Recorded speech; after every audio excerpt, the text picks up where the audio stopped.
La vision. Dieu combat pour toi. Un disciple du Christ Jésus raconte une nuit, pendant que nous prions avec un autre disciple du Christ Jésus. Mon voisin du dessus se met à cogner en nous injurant et en nous menaçant. Il tentait de nous intimider afin que nous cessions notre séance de prière alors que nous ne faisions pas de bruit. Nous étions surpris et étonnés car il avait aménagé dans notre immeuble depuis peu. Pour ma part, cela faisait plus de 10 ans que je vivais en paix avec mon voisinage.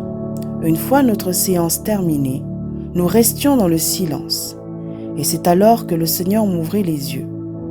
Je vis le voisin tapis dans un coin de la pièce, précisément à l'angle d'un mur.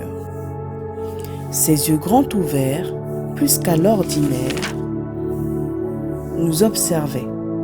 Je fus surprise, car j'eus l'impression que nos yeux se croisèrent, puis la vision disparut. Je souhaitais avoir imaginé cette vision en racontant celle-ci à l'autre disciple du Christ Jésus, mais je compris que nous risquions de passer une nuit difficile si nous ne demandions pas au Seigneur de nous secourir. La parole de 1 Jean, chapitre 4, verset 4, me vint à l'esprit. Vous, petit enfant, vous êtes de Dieu, et vous les avez vaincus, parce que celui qui est en vous est plus grand que celui qui est dans le monde.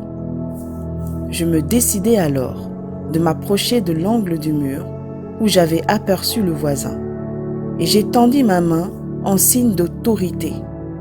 Puis me vint une autre parole, 2 Corinthiens 5, verset 7, « Car nous marchons par la foi et non par la vue. » Mais ma main le repoussa à distance, sans qu'il ne pût s'approcher davantage de ma personne.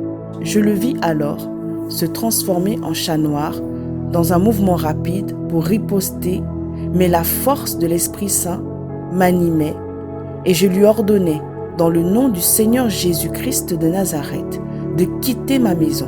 C'est alors que je m'aperçus qu'il n'était pas seul dans la pièce et qu'il y avait des personnes cachées, en grand nombre. En une fraction de seconde, avant qu'ils aient pu avoir le temps de réagir, une lumière éblouissante jaillit dans ma maison. Le voisin et toutes ces personnes se sont retrouvés dehors. À l'heure où je raconte ce témoignage, je n'entends plus mon voisin. Je ne peux vous dire s'il a déménagé ou pas, car il n'y a plus de bruit dans son logement. Entre-temps, je continue mes séances de prière. Soyez bénis et soyez encouragés par le Seigneur Jésus-Christ.